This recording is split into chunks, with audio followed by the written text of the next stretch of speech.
قل هو الله أحد الله الصمد لم يلد ولم يولد ولم يكن له كفوا أحد.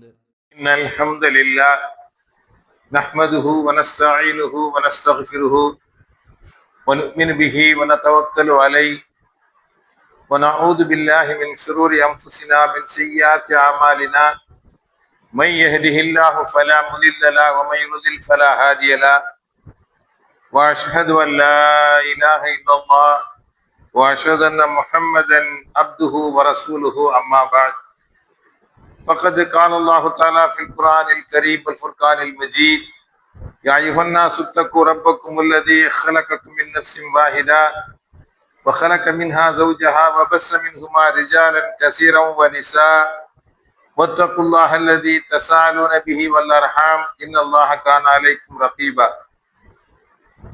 وقال نبينا صلى الله عليه وسلم فإن خير الحديث كتاب الله وخير الهدي هدي محمد صلى الله عليه وسلم وشر الأمور محدثاتها كل محدثة بدعة كل بدعة ضلالة وكل ضلالة في النار أو كما قال صلى الله عليه وسلم.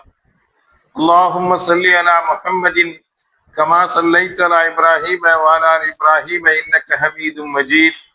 اللهم بارك على محمد وعلى آل محمد كما باركت على إبراهيم وعلى آل إبراهيم إنك حميد مجيد. يا أيها الناس أوصيكم أولا بتقوى الله. எல்லாம் வல்ல அல்லாஹ்வின் நல்லடியார்களே, சகோதரர்களே, சகோதரிகளே, நான் எனது ஜும்மாவுடைய உரையை ஆரம்பம் செய்வதற்கு முன்னால் எனக்கும் உங்களுக்கும் அல்லாஹ்வை அஞ்ச வேண்டும் என்று வசியத் செய்தவனாக, எனது சலாத்தை எடுத்துச் சொன்னவனாக எனது உரையை ஆரம்பம் செய்கிறேன். அஸ்ஸலாமு அலைக்கும் வரஹ்மத்துல்லாஹி வபரகாத்துஹு. அன்பான சகோதரர்களே, அல்லாஹ்வின் அருளால் நாம் இங்கே நம் மீது அல்லாஹ் கடமையாக்கிய ஜும்மாவை நிறைவேற்றுவதற்காக வேண்டி அமர்ந்திருக்கிறோம். அல்லாஹ் ஜல்ல ஷானஹு தஆலா தனது திருமறையிலும் அல்லாஹ்வின் தூதர் ஸல்லல்லாஹு அலைஹி வஸல்லம் அவர்கள் ஹதீஸுகளிலும் நீதியாகவும் நேர்மையாகவும் நடக்க வேண்டும் என்று நமக்கு வலியுறுத்தி இருக்கிறார்கள். நபி ஸல்லல்லாஹு அலைஹி வஸல்லம் அவர்களது வாழ்க்கையிலும் நீதியாக நடந்திருக்கிறார்கள், நேர்மையாக நடந்திருக்கிறார்கள். இஸ்லாமிய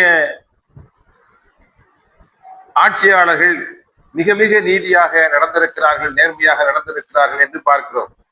அல்லாஹ் ஜல்ல ஷானஹு தஆலா தனது திருமறையிலே குறிப்பிடுகிறான், யா அய்யுஹல்லதீன ஆமனூ, இறை விசுவாசிகளே, கூனு கவ்வாமீன பில் கிஸ்தி ஷுஹதா லில்லாஹி, அல்லாஹ்வுக்காக வேண்டி சாட்சி சொல்லக்கூடியவர்களாக நீங்கள் நீதியாக நடந்து கொள்ளுங்கள் என்று அல்லாஹ் தஆலா குறிப்பிடுகிறார்.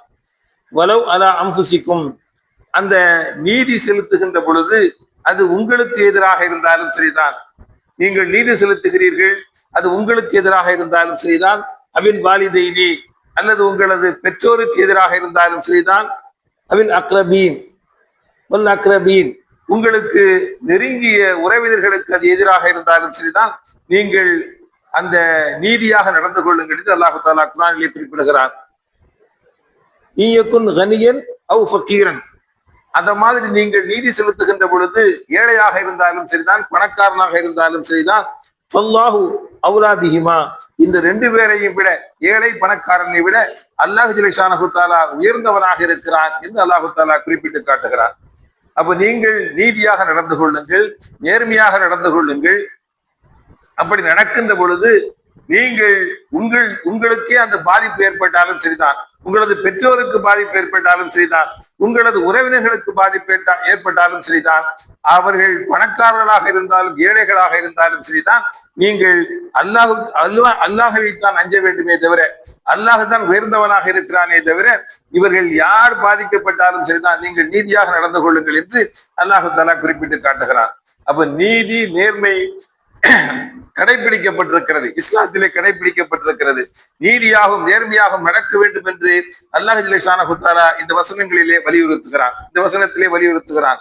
குர்ஆன் ஷரீஃபிலே பல வசனங்களிலே அல்லாஹ் ஜல்ல ஷானஹு தஆலா நீதியை பற்றியும் நேர்மையை பற்றி சொல்லி காட்டுகிறான். பாருங்க, அல்லாஹு தாலா சொல்கிறான் பாருங்கள், அவர்கள் ஏழையாக இருந்தாலும் பணக்காரர்களாக இருந்தாலும் பெற்றோராக இருந்தாலும் உற்றாராக இருந்தாலும் யாராக இருந்தாலும் சரிதான், நேர்மையும் நீதியும் கடைபிடிக்க வேண்டும் என்று அல்லாஹு தாலா குறிப்பிட்டு காட்டுகிறான். நபிமார்கள் நீதியாக நடந்திருக்கிறார்கள், ரசூல்மார்கள் நீதியாக நடந்திருக்கிறார்கள். நபி ஸல்லல்லாஹு அலைஹி வஸல்லம் தோழர்கள் ஆட்சியாளராக இருக்கின்ற பொழுது மிகவும் நீதியாகவும் நேர்மையாகவும் நடந்திருக்கிறார்கள் என்று நாம் பார்க்கிறோம். ஆக இப்படி நீதியாகவும் நேர்மையாகவும் நடக்கும்படி அல்லாஹ் ஜல்லஷானஹு தஆலா திருமறையிலே வலியுறுத்துகிறான் என்பதை நாம் என்ன செய்கிறோம் பார்க்கிறோம். அதே மாதிரி அல்லாஹ் ஜல்லஷானஹு தஆலா இன்னொரு வசனத்திலே குறிப்பிடுகிறான். பாருங்கள், அல்லாஹு தஆலா சொல்கிறான், யா அய்யுஹல்லதீன ஆமனூ, இறை விசுவாசிகளே, கூனு கவ்வாமீன லில்லாஹி ஷுஹதா, அல்லாஹ்வுக்காக வேண்டி நீங்கள் நேர்மையாக நீதியாக நடந்து கொள்ளுங்கள் என்று அல்லாஹ் குறிப்பிடுகிறான்.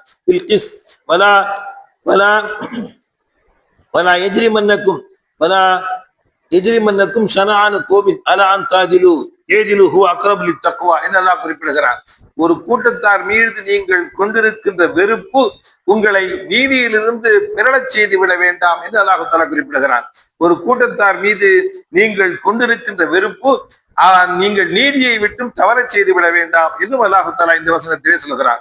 ஆக குர்ஆன் ஷரீஃபில் அல்லாஹு தாலா நீதியாக நடந்து கொள்ளுங்கள், நேர்மையாக நடந்து கொள்ளுங்கள், நீதி நேர்மை மிக மிக அவசியமான ஒன்றாக இருக்கிறது என்று அல்லாஹு தாலா குறிப்பிடுகிறார். குர்ஆன் ஷரீஃப்ல பார்த்தீங்கன்னு சொன்னா அல்லாஹ் ஜல்லஷானஹு தஆலா தொழுகை நோன்பு இது மட்டும்தான் சொல்லுவான் அப்படின்னு நம்ம நினைச்சிட்டு இருக்கிறோம். ஆனால் கிடையாது.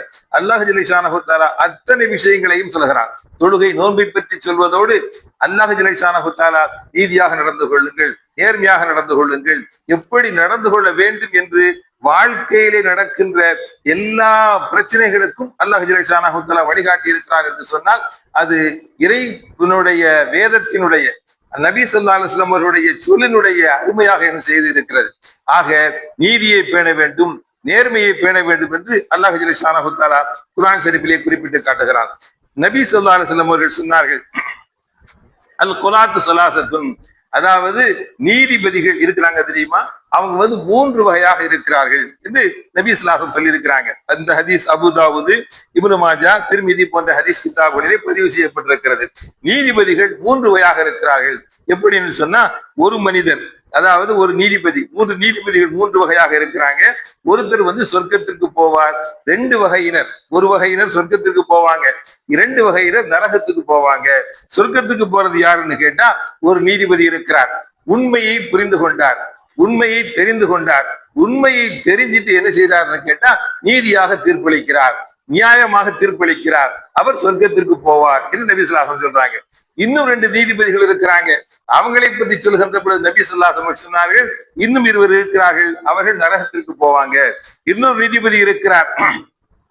அந்த நீதிபதி எப்படிப்பட்டவர் என்று சொன்னால், அவர் உண்மையாக இருந்தாலும் சரிதான், அநியாயமாக தீர்ப்பளிக்கிறார், நேர்மையாக தீர்ப்பளிக்கவில்லை, நீதி தவறி தீர்ப்பளிக்கிறார் என்று சொன்னால், அவர் உண்மையை தெரிந்து கொண்டே நீதி தவறி தீர்ப்பளிக்கிறார் என்று சொன்னால் அவர் நரகத்துக்கு போவார். இன்னொரு வகையினர் இருக்கிறார்கள். அவர்கள் யார் என்று சொன்னால், உண்மையும் தெரியாது, ஒன்றும் தெரியாது, இது பற்றி அவர்கள் சிந்திக்கவே மாட்டார்கள்.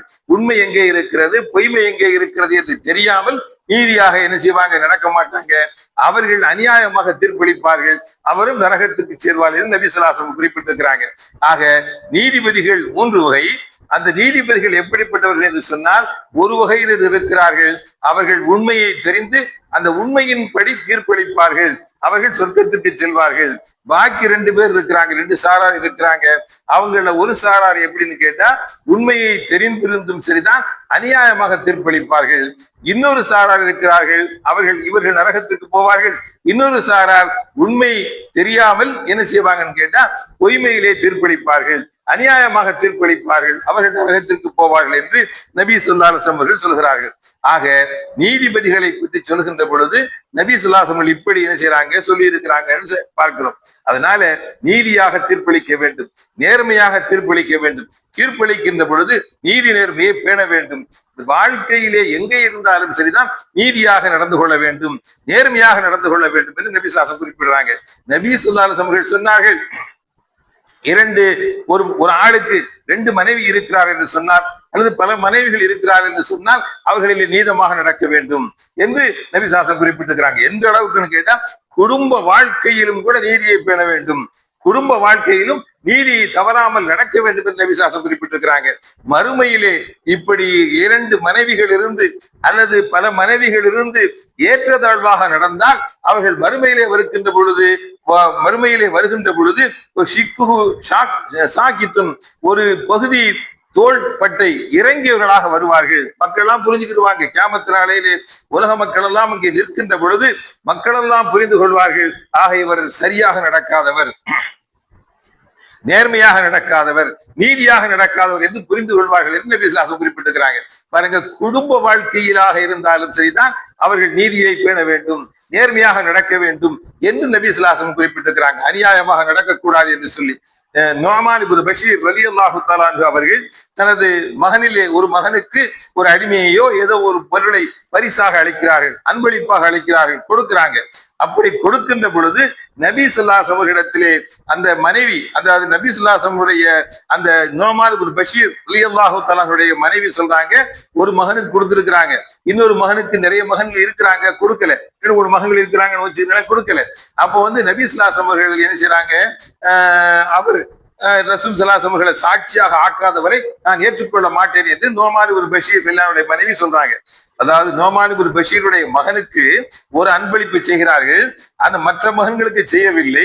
இந்த அன்பளிப்பை பற்றி சொல்கின்ற பொழுது அவங்களுடைய மனைவி நுஅமான் இப்னு பஷீர் ரலியல்லாஹு மனைவி சொல்றாங்க, நான் இதை ஏற்றுக்கொள்ள மாட்டேன், ரசூலுல்லாஹ்வை சாட்சியாக கொண்டு வராதவரை நான் ஏற்றுக்கொள்ள மாட்டேன் என்று சொல்கிறார்கள். இப்போ ரசூல் ஸல்லல்லாஹு அலைஹி வஸல்லம் சாட்சியாக இவர் சரி போய் ரசூலுல்லாஹ் போய் கேட்கிறாங்க. கேட்கும் போது நபி ஸல்லல்லாஹு அலைஹி வஸல்லம் என்ன கேட்கிறாங்க தெரியுமா, உனக்கு வேற மக்கள் இருக்கிறாங்களான்னு கேட்கிறாங்க. ஆமா இருக்கிறாங்க. அப்படின்னா எல்லாத்துக்கும் இந்த மாதிரி அன்பளிப்பு செய்தியா, அதாவது கொடுத்தியான்னு கேட்கிறாங்க. இல்லை நான் கொடுக்கல அப்படின்ன உடனே, நான் இந்த அநீதமான சாட்சிக்கு நான் சாட்சியாக இருக்க மாட்டேன் என்று நபி ஸல்லல்லாஹு அலைஹி வஸல்லம் மறுத்துறாங்க. பாருங்க, ஒரு மகனாக இருந்தாலும் சரிதான், மனைவியாக இருந்தாலும் சரிதான், அவர்களுக்கு எதிலும் நீதி செலுத்த வேண்டும், நேர்மையாக நடக்க வேண்டும் என்று இஸ்லாமிய மார்க்கம் சொல்லி காட்டுகிறது. அப்ப இஸ்லாமிய மார்க்கம் நீதிக்கும் நேர்மைக்கும் பேர் போன ஒரு மார்க்கமாக என்ன செய்கிறது இருக்கிறது. அந்த நீதி நேர்மையை பேண வேண்டும், அது குடும்ப உறவாக இருந்தாலும் சரிதான் அல்லது வேறு ஏதாக இருந்தாலும் சரிதான், அங்கே நீதி நேர்மை பேணப்பட வேண்டும் என்று நபி ஸல்லல்லாஹு அலைஹி அவர்கள் செய்றாங்க, குறிப்பிட்டு காட்டுகிறார்கள். வாழ்க்கையிலே நடந்திருக்கிறது.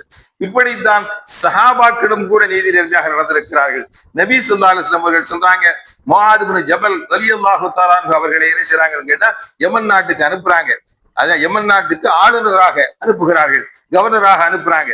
அனுப்புகின்ற பொழுது அவர்கள் நபி ஸல்லல்லாஹு அலைஹி அவர்கள் உபதேசம் செஞ்சு அனுப்புறாங்க. முஆத் இப்னு ஜபல் ரலியல்லாஹு அன்ஹு அவர்களை உபதேசம் செஞ்சு அனுப்புறாங்க, நீ கிறிஸ்தவர்கள் யூதர்கள் வாழுகின்ற நாட்டுக்கு செல்கிறாய், அதாவது அஹ்ல கிதாபுகள் என்று சொல்லுவார்கள், யூத நசராக்கள் வாழுகின்ற பகுதிக்கு நீ செல்கிறாய். நீ அங்கே சென்ற பொழுது முதலாக அவர்களை எதன் பக்கம் அழைக்க வேண்டும் என்று சொன்னால் இஸ்லாத்தின் பக்கம் அழைக்க வேண்டும். அதற்கு அவர்கள் செவி சாய்த்து விட்டால் அவர்கள் மீது ஒரு நாளைக்கு 5 நேர தொழுகை கடமை எண்ணி நீ சொல்ல வேண்டும் என்று கட்டளையிட வேண்டும் என்று சொன்னாங்க. அப்போ யமன் நாட்டுக்கு ஆளுநராக அனுப்புகின்ற பொழுது சும்மா போயிட்டு அந்த நாட்டுல அவங்களோட சேர்ந்து நீ இருந்துக்கன்னு சொல்லாம நபி ஸல்லல்லாஹு அலைஹி அவர்கள் அந்த முஆத் இப்னு ஜபல் ரலியல்லாஹு அன்ஹு அவர்களுக்கு சொல்லி அனுப்புறாங்க, நீ யமன் நாட்டுக்கு செல்கிறாய், யூதர்கள் நசாராக்கள் அங்கே வாழ்ந்து கொண்டிருக்கிறார்கள், அஹ்ல கிதாபுகள் வாழ்ந்து கொண்டிருக்கிறார்கள், அவர்களுக்கு நீ முதலாக இஸ்லாத்தின் பக்கம் அழைக்க வேண்டும். அதற்கடுத்து அவர்கள் மீது ஒரு நாளைக்கு 5 நேர தொழுகை கடமையாக இருக்கிறது என்று சொல்ல வேண்டும் என்று சொல்லி அனுப்புறாங்க. அப்போ அதற்கும் அவர்கள் கட்டுப்பட்டு விட்டால், தொழுகை அவர்கள் மீது கடமையாக இருக்கிறது என்பதை அவர்கள் ஏற்றுக்கொண்டு விட்டால் ஜக்காத் அவர்கள் மீது கடமை என்று என்ன செய்றாங்க, நபி ஸல்லல்லாஹு அலைஹி சொல்றாங்க. அப்போது நபி ஸல்லல்லாஹு அலைஹி வஸல்லம் என்ன சொல்றாங்க தெரியுமா, நீ என்னன்னு கேட்டா அவர்கள் பணக்காரர்களிடத்திலிருந்து அந்த ஜக்காத்தை எடுத்து ஏழைகளுக்கு விநியோகிக்க வேண்டும் என்று சொல்றாங்க. அப்படி விநியோகிக்கின்ற பொழுது நீ எப்படி நடக்க வேண்டும் தெரியுமா, அதாவது என்னன்னு கேட்டா கராயிம் அம்பாலிஹிம் என்று நபி ஸல்லல்லாஹு அலைஹி வஸல்லம் சொல்றாங்க, அவர்களது பொருட்களிலே உயர்வானதை எடுக்காதே, தாழ்வானதையும் எடுக்காதே. ஜக்காத்தை நீ வசூலிக்கிட்ட போகின்ற பொழுது பேரிச்சம்பழங்கள்ல எத்தனையோ வகை என்ன செய்திருக்கிறது. பேரிச்சம்பழங்களிலே உயர்ந்த வகை பேரிச்சம்பழம் இருக்கிறது, தாழ்ந்த வகை பேரிச்சம்பழம் இருக்கிறது. அந்த பேரிச்சம்பழத்திலே உயர்ந்த பேரிச்சம்பழத்தை ஜக்காத்தாக நீ எடுத்து அவர்களுக்கு நீ அநியாயம் செய்யாதே என்று நபி ஸல்லல்லாஹு அலைஹி வஸல்லம் சொல்றாங்க.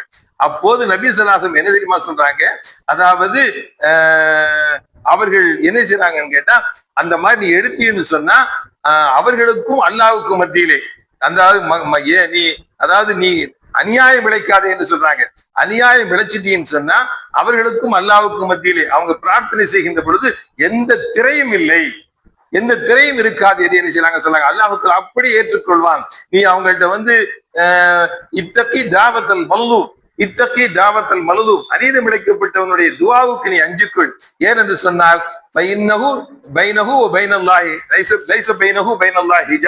அவங்களுக்கும் அல்லாஹ்வுக்கும் மத்தியிலே திரை இல்லை என்று என்ன செய்றாங்க சொல்றாங்க. அப்போ நீ ஜக்காத்தை எடுக்கின்ற பொழுது பொருளாதாரத்தை எடுக்கிறாய், பொருளாதாரத்தை எடுக்கின்ற பொழுது அநீதம் இழைக்காதே இது நபி ஸல்லல்லாஹு அலைஹி வஸல்லம் செய்றாங்க சொல்றாங்க. யோசிச்சு பாருங்க. அதாவது வாழ்க்கையிலும் கூட இஸ்லாமிய பிரச்சாரத்திலும் கூட நீ அநியாயம் செய்யாதே என்று என்ன செய்றாங்க சொல்றாங்க. அப்ப அந்த அளவிற்கு அநியாயம் இழைக்க கூடாது என்பதை நபி ஸல்லல்லாஹு அலைஹி வஸல்லம் சொல்லி அனுப்புறாங்க. முஆத் இப்னு ஜபல் அந்த நாட்டுக்கு போறாரு, யமன் நாட்டுக்கு போறாரு. யமன் நாட்டுக்கு போகின்ற பொழுது நபி ஸல்லல்லாஹு அலைஹி வஸல்லம் சொல்லி அனுப்புகின்ற அந்த அந்த துவா அது என்னன்னு கேட்டா, அவங்க செய்கின்ற உபதேசம் என்ன தெரியுமா? நீ யமன் நாட்டுக்கு செல்கிறாய், யூத நசாராக்களிடத்தில் செல்கிறாய், தொழுகையின் பக்கம் அழை, ஜக்காத்தை அவர்கள்ட்ட ஏழைகள் பணக்காரத்தை எடுத்து ஏழைகளுக்கு நீ விநியோகம் செய். அப்படி செய்கின்ற பொழுது நீங்க அவர்களிடத்திலே உயர்தரமான பொருளை நீ எடுக்காதே, தாழ்ந்த பொருளை எடுக்க வேண்டாம், நடுத்தரமான பொருளை எடுத்துக்கொள். அப்படி ஜக்காத் வசூலிக்கின்ற பொழுது நடுத்தரமான பொருளை எடுத்துக்கொள். அவங்க துவா செஞ்சுட்டாங்கன்னு சொன்னா, பதுவா செஞ்சுட்டாங்கன்னு சொன்னா அவங்க அவனுக்கும் அவங்களுக்கும் அல்லாஹ்வுக்கும் மத்தியிலே எந்த திரையும் கிடையாது என்று நபி ஸல்லல்லாஹு அலைஹி வஸல்லம் சொல்லி அனுப்புறாங்க. பாருங்க, இஸ்லாமிய ஆட்சியாளர்கள் எவ்வளவு நேர்மையாக நடந்திருக்கிறார்கள், எவ்வளவு நீதியாக நடந்திருக்கிறார்கள் என்று நாம் என்ன செய்யறோம் பார்க்கிறோம். அப்ப நீதி நேர்மை பேணப்பட்டிருக்கிறது. நீதி நேர்மை அந்த சமுதாயத்திலே மிக அதிகமாக பேணப்பட்டிருப்பதை நம்ம என்ன செய்யறோம் பார்க்கிறோம். ஆக நீதியாகவும் நேர்மையாகவும் நடக்க வேண்டும் என்று இஸ்லாமிய மார்க்கம் சொல்லி காட்டுகிறது. இப்படி இஸ்லாமிய மார்க்கம் நீதியையும் நேர்மையும் போதிக்கிறது. அல்லாஹ் ஜல்ல ஷானஹு தஆலா சொன்னதாக நபி ஸல்லல்லாஹு அலைஹி வஸல்லம் சொல்றாங்க. இந்த ஹதீஸ் முஸ்லிமிலே பதிவு செய்யப்பட்டிருக்கிறது. நபி ஸல்லல்லாஹு அலைஹி வஸல்லம் என்ன சொல்றாங்கன்னு கேட்டா, அல்லாஹ் சொன்னதாக சொல்கிறார்கள். அல்லாஹ் ஜல்ல ஷானஹு தஆலா சொல்கிறான், நான் என் மீதே அநியாயத்தை நான் தடை செய்து விட்டேன், எனக்கு நானே அநியாயத்தை நான் தடை செய்து விட்டேன், அதனால் உங்களுக்கு மத்தியிலும் அநியாயத்தை நான் தடை செய்கிறேன். அதனால மக்களே, நீங்கள் அநியாயம் செய்யாதீர்கள் என்று நபி ஸல்லல்லாஹு அலைஹி வஸல்லம் சொல்றாங்க. அல்லாஹ் சொன்னதாக சொல்கிறார்கள், எனக்கு நானே அநியாயத்தை தடை செய்து விட்டேன், உங்கள் மத்தியிலே அநியாயத்தை நான் தடை செய்திருக்கிறேன் என்று நபி ஸல்லல்லாஹு அலைஹி வஸல்லம் சொல்றாங்க. அந்த ஹதீஸ்ல சொல்றாங்க. அதுக்கு அடுத்து என்ன சொல்றாங்கன்னு கேட்டா, இந்த உலகத்திலே மக்களே நீங்கள் யாருன்னு கேட்டா, இந்த உலகத்தில் அல்லாஹ் ஜல்ல ஷானஹு தஆலா உங்களுக்கு கொடுத்திருக்கிறான். அல்லாஹ் ஜல்ல ஷானஹு தஆலா யாருக்கு ஆடை கொடுத்தானோ அவனை தவிர, நபி ஸல்லல்லாஹு அலைஹி வஸல்லம் சொல்றாங்க, அல்லாஹ் சொன்னதாக சொல்றாங்க, அல்லாஹ் ஆடை வழங்கி இருக்கிறான், உங்களுக்கு ஆடை வழங்கியது அல்லாஹ்வாக இருக்கிறான். உங்களுக்கு யாருக்கு ஆடை வழங்கினானோ அவனை தவிர அத்தனை பேரும் நிர்வாணிகள், நிர்வாணமாக நீங்கள் இருக்கிறீர்கள் என்று நபி ஸல்லல்லாஹு அலைஹி வஸல்லம் சொன்னாங்க. அல்லாஹ் சொன்னதாக சொல்றாங்க. அதே மாதிரி உங்களுக்கு நான் உணவளித்திருக்கிறேன், உங்கள் எல்லோருக்குமே உணவளிக்கிறேன், நான் தான் உணவளிக்கிறேன், நான் தான் ரஸாக், ராசிக்காக இருக்கிறேன், ரஸாக்காக இருக்கிறேன், உணவளிப்பவனாக இருக்கிறேன். உங்களிலே யாருக்கு உணவளிக்கவில்லையோ அவன் தான் மிகப்பெரிய பசியாக இருக்கிறான், ஏழையாக இருக்கிறான் என்று நபி ஸல்லல்லாஹு அலைஹி வஸல்லம் சொல்றாங்க. அப்ப பொருளாதாரத்தை வழங்குகிறான், அத்தனையும் வழங்கக்கூடியவன் அல்லாஹ்வாக இருக்கிறான் என்று நபி ஸல்லல்லாஹு அலைஹி வஸல்லம் சொல்லி காமிக்கிறாங்க. அதுக்கு அடுத்து நபி ஸல்லல்லாஹு அலைஹி வஸல்லம் சொல்றாங்க, அல்லாஹ் சொன்னதாக சொல்றாங்க, இந்த உலகத்திலே ஆதம் அலைஹிஸ்ஸலாம் அவர்களில் இருந்து கியாமத்து நாள் வரை இருக்கின்ற மக்கள் அத்தனை பேரும் ஒரு பொட்டல் வெளியிலே ஒன்று கூடி அவர்கள் அல்லாஹ்விடத்திலே கேட்கிறார்கள், அல்லாஹ்விடத்திலே யாசிக்கிறார்கள், கேட்கிறார்கள். கேட்ட அத்தனை பேருக்கும் அல்லாஹ் என்னென்ன அவர்கள் கேட்டார்களோ அதையெல்லாம் அல்லாஹ் தஆலா கொடுத்து விட்டான். கொடுத்துட்டா அத்தனை பேருக்கும் கொடுத்துட்டான், என்ன கேட்டாங்களோ அத்தனை பேருக்கு கொடுத்துட்டான். கொடுத்தாலும் கூட அல்லாஹ்வுடைய கஜானாவிலே, அல்லாஹ்வுடைய அந்த பொக்கிஷத்திலே என்னன்னு கேட்டா, ஒரு கடல், மிகப்பெரிய கடல் என்ன செய்து இருக்குதா இல்லையா, அந்த கடல், அந்த கடலிலே எவ்வளவு இருக்கிறதோ அந்த கடலிலே ஒரு ஊசி, அந்த ஊசியை நுழைத்தால் அந்த ஊசி துவாரத்திலே, அந்த ஊசியின் சின்ன பகுதியிலே எவ்வளவு ஒட்டுமோ அந்த அளவிற்கு தவிர குறையாது, அல்லாஹ்வுடைய கஸனாவிலே குறையாது.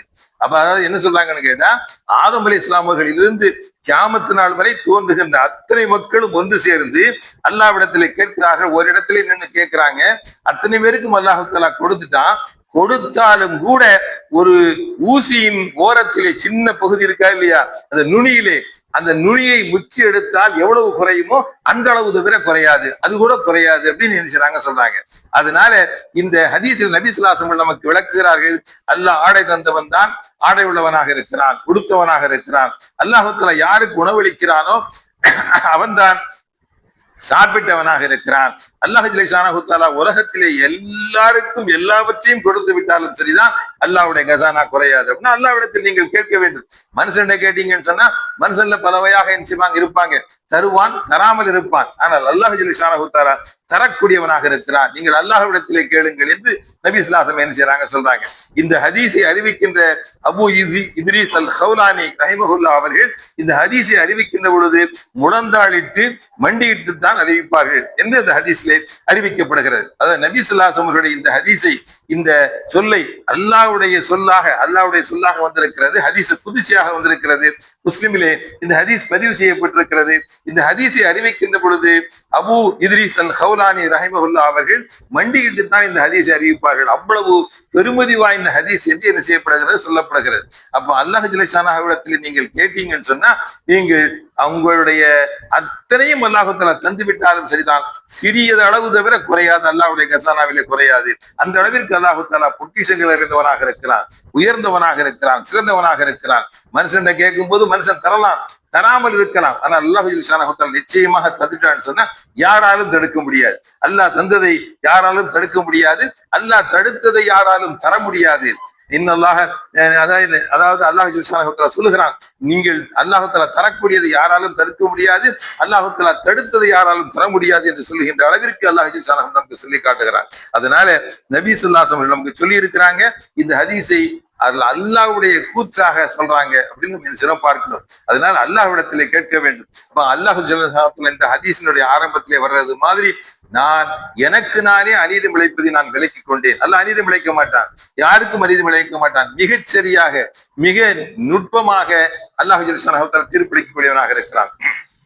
இந்த உலகத்திலே ஒரு ஆடு, கொம்பு இருக்கிற ஆடு கொம்பு இல்லாத ஆட்டை முட்டி விட்டது என்று சொன்னால், அந்த முட்டதுக்கு பின்னால் மறுமையிலே வருகின்ற பொழுது இந்த கொம்பில்லாத ஆட்டுக்கு கொம்பு கொடுக்கப்படும், இது முட்டினது மாதிரி அதுவும் முட்டை செய்யப்படும். அந்த முட்டதுக்கு பின்னால ரெண்டையுமே அழிக்கப்படும் என்று ஹதீஸ்களிலே வந்திருக்கிறது. அந்த அளவுக்கு நீதியானவன், அந்த அளவுக்கு நேர்மையானவன். இந்த உலகத்துல கொம்பு உள்ள ஆடு கொம்பு இல்லாத ஆட்டை முட்டிச்சுன்னு சொன்னா மறுமையிலே அதற்கு கூட பழி தீர்க்கப்படும். அதனால எந்த வகையான இதிலும் அல்லாஹ் தஆலா துல்லியமாக கணக்கு கேட்பவராக இருக்கிறார்.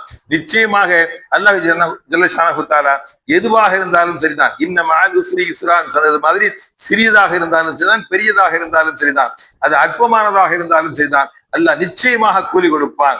எந்த விதமான தவறுக்கும் அங்கே இடமில்லை என்பதை நம்ம என்ன செய்யறோம் பார்க்கிறோம். அதனால அல்லாஹ் ஜல்ல ஷானஹு தஆலா நீதியாகவும் நேர்மையாகவும் தீர்ப்பளிக்கக்கூடியவனாக இருக்கிறான் என்பதை நம்ம என்ன செய்யறோம் பார்க்கிறோம். அதனால அல்லாஹ் ஜல்ல ஷானஹு தஆலா தீர்ப்பளிக்கின்ற பொழுது நாம் நேர்மையாகவும் நீதியாகவும் தீர்ப்பளிக்க வேண்டும், மிகச் சரியாக தீர்ப்பளிக்க வேண்டும். இதில் பாராபட்சமோ எந்த விதமான ஒரு காழ்ப்புணர்ச்சி இருக்கக்கூடாது. சொந்தக்காரர்களாக இருந்தாலும் சரிதான், உறவினர்களாக இருந்தாலும் சரிதான், பெற்றோராக இருந்தாலும் சரிதான், பிள்ளைகளாக இருந்தாலும் சரிதான், நீதியும் நேர்மையும் பேணப்பட வேண்டும் என்று அல்லாஹ் ஸுப்ஹானஹு வ தஆலா இந்த வசனங்களிலே நமக்கு சொல்லி காட்டுவதை பார்க்கிறோம்.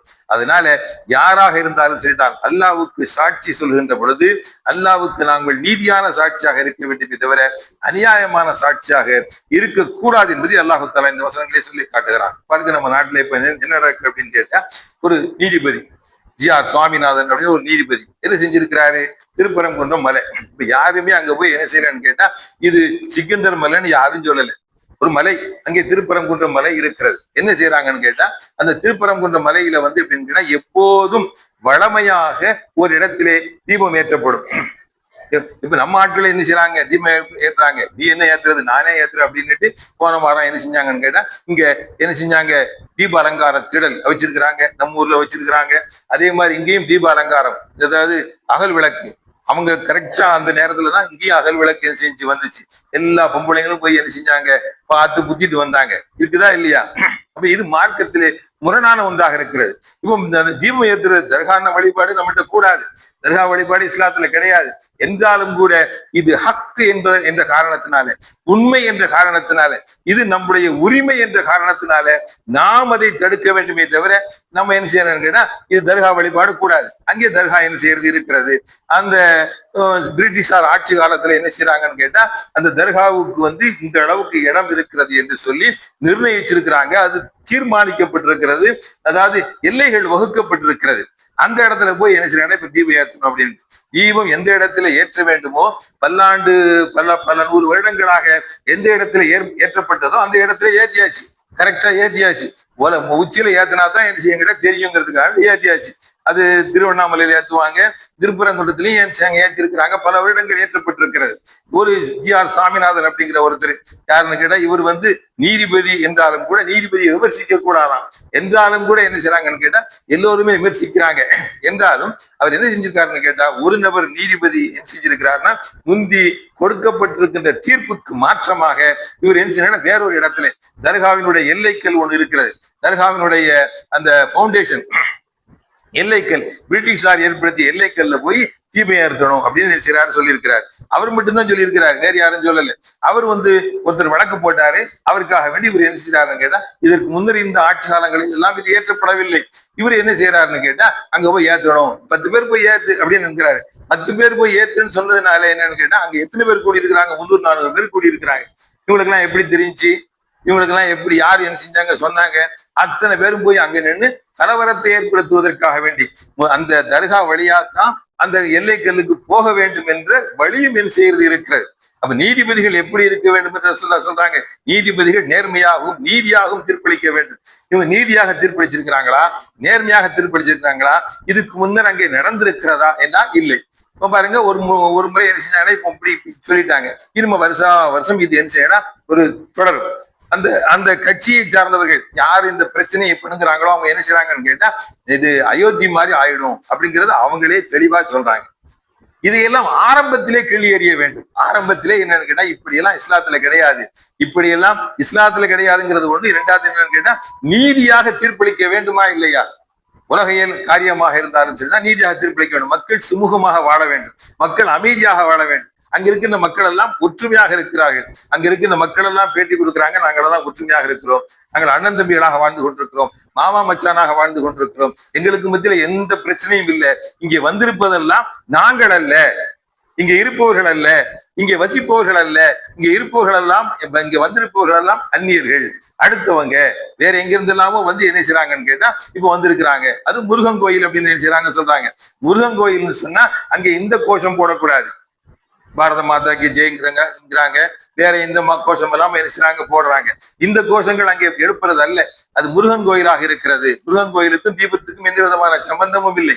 அந்த முருகன் கோயிலாக இருக்கின்ற பொழுது இந்த இதுவே இருக்கக்கூடாது அப்படிங்கிற நிலையில செய்திருக்கிறது.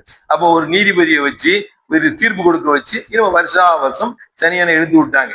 இழுத்து விட்டு நம்ம வருஷம் அந்த பிரச்சனை நடந்துகிட்டே இருக்கும். அங்க என்னன்னு கேட்டா ஒருத்தர் போய் அந்த பிஜேபியில இருக்கிற ஒரு பெரிய ஆள் என்ன செய்யறாருன்னு கேட்டா சொல்றாரு, ஒரு பொறுப்புல இருக்கிறவர் சொல்றாரு, இது கோரிப்பாளையத்துல இவர் இருக்குது, இங்க சிக்கந்தர் இங்க அடங்கப்படல, கோரிப்பாளையத்துல இருக்கிறாங்க, அங்க போய் என்ன செய்யுங்க மாத்திக்கிடுங்க, ரீலோகேட் பண்ணுங்க அப்படின்றாரு.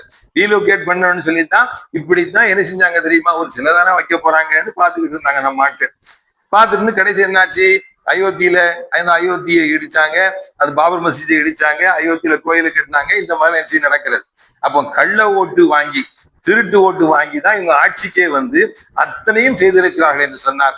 யோசிச்சு பாருங்க, மக்களிடத்திலே அந்த அந்யோன்யமாக இருக்கின்ற மக்களிடத்திலே அவர்களுடைய ஒற்றுமையை குலைக்க வேண்டும், கலவரத்தை உண்டாக்கணும், கலவரத்தை உண்டாக்கி ஆட்சியை பிடிக்கணும் அப்படிங்கிறத தவிர இவர்களுக்கு வேற எந்த விதமான இதுவும் இல்லை என்று நம்ம பார்க்கிறோம். இன்னைக்குதான் தீர்ப்பு ஒத்தி வச்சிருக்காங்கன்னு வெள்ளிக்கிழமை தீர்ப்பு சொல்லப்படுவதாக செஞ்சு அந்த மேல்முறையீட்டு மனு செய்யப்பட்டிருக்கிறது. இப்படி என்ன செய்யறாங்கன்னு கேட்டா ஒரு நீதிபதியை வச்சு, அதாவது நீதியை வளர்ச்சி என்ன செய்யறாங்க செஞ்சிருக்கிறாங்க. அது எல்லைக்கல், அது தீப தூண் அல்ல, எல்லைக்கல். இவங்க போய் என்ன செய்யறாங்க, நான் அங்க போய் பார்த்தேன், அங்க போய் பார்த்தேன் அப்படின்னுட்டு அந்த நீதிபதிகள் 3 வகையில இருக்காங்களா இல்லையா? 3 வகையில ஏற்கனவே அவரு இஸ்லாத்துல இல்லைங்கிறது ஒண்ணு. ஆகிய அடுத்து என்னன்னு கேட்டா இந்த மாதிரி அநியாயமாக திருப்பி சொல்லி முஸ்லிம்களுக்கு மாற்றமாக திருப்பி சொல்லி என்னன்னு கேட்டா ஒரு பிரச்சனையை கலவரத்தை உண்டாக்க வேண்டும் என்பதற்காக வேண்டி என்ன செய்யறாங்கன்னு கேட்டா இந்த மாதிரி பண்ணிக்கிட்டு இருக்கிறாங்க பார்க்கிறோம்.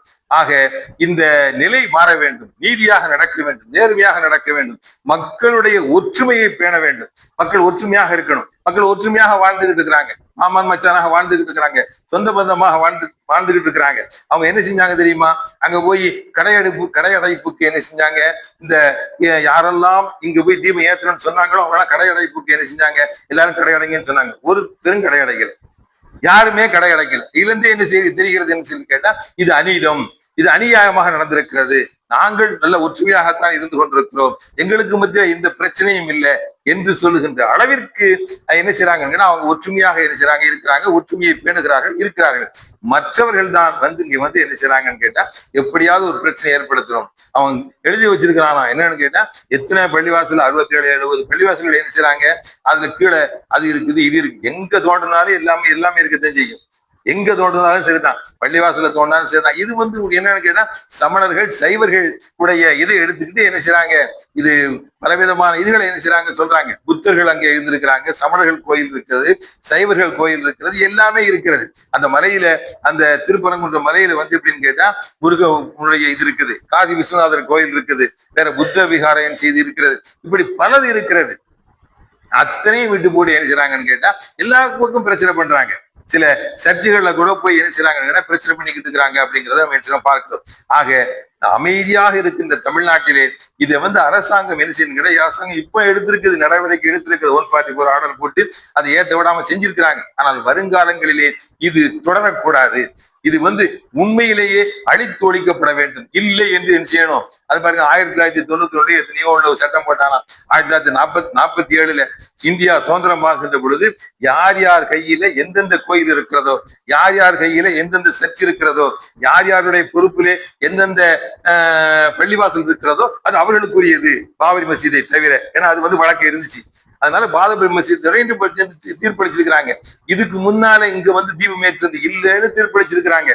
இத்தனையும் இருக்கின்ற பொழுது அத்தனையும் மீறி எவனாவது ஒருத்தனை பிடிச்சி ஒரு சங்கியை பிடிச்சி என்ன செய்யறாங்கன்னு கேட்டா இங்கே தீபம் ஏற்றணும் அப்படிங்கிறத, அதாவது பிரச்சனை பண்ணணும் அப்படிங்கிறதுக்காக பிரச்சனை பண்ணிக்கிட்டு இருக்கிறாங்க அப்படிங்கறத நம்ம தெரிஞ்சுக்கிறோம். நாம் எல்லாம் துவா செய்ய வேண்டும். தர்கா வழிபாடு நம்ம இஸ்லாத்துல கிடையாது. தர்காவுக்காக வேண்டி நாம் போராடவில்லை. அது சிக்கந்தர் மலைன்னு யாருமே சொல்லல. அது திருப்பரங்குன்ற மலை தான் சொல்றாங்க. அது கந்தர் மலையா, ஆனா அது சிக்கந்தர் மலைன்னு நினைச்சாங்க சொல்றாங்க. அவன் காட்டி கொடுக்க வந்தான் அப்படின்னு நினைச்சா ஒருத்தன் பேசுறான். காட்டி கொடுக்க வந்தாராம் சிக்கந்தர் என்ன காட்டி கொடுக்க வந்தாரு அப்படின்னு. இப்ப கோயில் நிர்வாகிகளே சொல்றாங்க எங்கே ஏற்றப்பட வேண்டுமோ பல்லாண்டு வருடங்களாக எங்கே ஏற்றப்பட்டுச்சு அங்க ஏற்றப்பட்டுச்சு, பிரச்சனை முடிஞ்சு போச்சு. இனிமே புதுசா ஒண்ணு ஏற்ற வேண்டிய தேவையில்லை. நீ வீட்டுல ஏற்றா 1000 இடத்துல ஏத்திக்க. ஆனால் இப்படி பொது இடத்துல அந்த இடத்துலதான் ஏற்றணும். அது பள்ளிவாசல் வழியா அந்த தர்கா வழியா போய் அங்கதான் போய் ஏத்தணும்னு சொன்னா இது இஸ்லாத்திற்கு முரணாக, அதாவது மார்க்கத்திற்கு முரணாக, அதாவது இஸ்லாம் சொல்லுகின்ற இந்த நீதி நேர்மைக்கு முரணாக என்ன செய்திருக்கிறது. அநீதம் விளைக்க கூடாது. அநீதம் விளைப்பவனை என்ன செய்ய மாட்டான் அல்லாஹ் தஆலா பார்த்து கொண்டிருக்க மாட்டான் என்பதை புரிந்து கொண்டு நாம் அல்லாஹ்விடத்தில் பிரார்த்தனை செய்ய வேண்டும். தர்கா வழிபாடு இஸ்லாத்தில் கிடையாது என்றாலும் கூட இது அந்த உரிமையாக இருக்கின்ற காரணத்தினால முஸ்லிம்கள் ஒற்றுமையாக இருக்க வேண்டும். காபிர்களோடும் மற்றவர்களோடும் ஒற்றுமையாக நல்ல முறையிலே வாழ வேண்டும், சந்தோஷமாக இருக்க வேண்டும் என்பதற்காக வேண்டி, அதாவது சண்டை போட்டு இருக்கக்கூடாது, பிரச்சனை பண்ணக்கூடாது, கலவரம் பண்ணக்கூடாது என்பதற்காக வேண்டி நாம கேட்கின்ற துவாவாக நாம் எடுத்துக்கொள்ள வேண்டும். எங்கேயுமே நம்ம என்ன செய்யணும்னு கேட்டா நம்முடைய உரிமைகள் என்ன செய்யக்கூடாது. பிரிட்டிஷ்காரன் கொடுத்துட்டு போயிருக்கிறான், எல்லைகள் வகுத்துட்டு போயிருக்கிறான், இது இப்படித்தான், இது இவர்களுக்குரியது, இது இவர்களுக்குரியது என்று பிரிச்சிருக்கிறான். அதை விட்டு போட்டு என்ன செய்யறாங்கன்னா இப்படி செய்கின்ற காரணத்தினால பிரச்சனைகள் தோன்றும். அந்த பிரச்சனைகள் கலவரங்கள் தோன்றாமல் இருப்பதற்காக வேண்டி நாம் என்னென்ன செய்ய வேண்டுமோ அதுகளை செய்ய வேண்டுமே தவிர அல்லாஹ் சுப்ஹானஹு வ தஆலா இந்த கலவரக்காரர்களில் இருந்து நம்மை பாதுகாக்க வேண்டும் என்பதை நாம் கேட்டுக்கொள்கிறோம். அதனால நாம் என்ன செய்யணும் கேட்டா எல்லா இடங்களிலுமே ஒரு ஒற்றுமையாக இருக்க வேண்டும் என்பதை நாம் புரிந்து கொள்ள வேண்டும். அல்லாஹ் நம் அனைவருக்கும் அருள் புரிவானாக.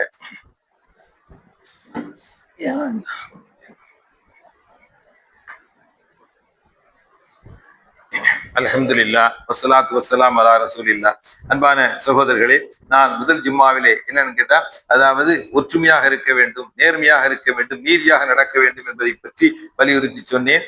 இது குர்ஆன் ஷரீஃபிலே அதிகமான வசனங்கள் இருக்கின்றன. ஒற்றுமையாக நடக்க வேண்டும், நீதியாகவும் நேர்மையாகவும் நடக்க வேண்டும் என்பதற்கு ஆதாரமாக சில ஹதீஸ்களை நான் உங்களுக்கு குறிப்பிட்டேன். நபி ஸல்லல்லாஹு அலைஹி வஸல்லம் வாழ்க்கையிலும் சஹாபாக்களுடைய வாழ்க்கையிலும் ஒற்றுமை பேணப்பட்டிருக்கிறது.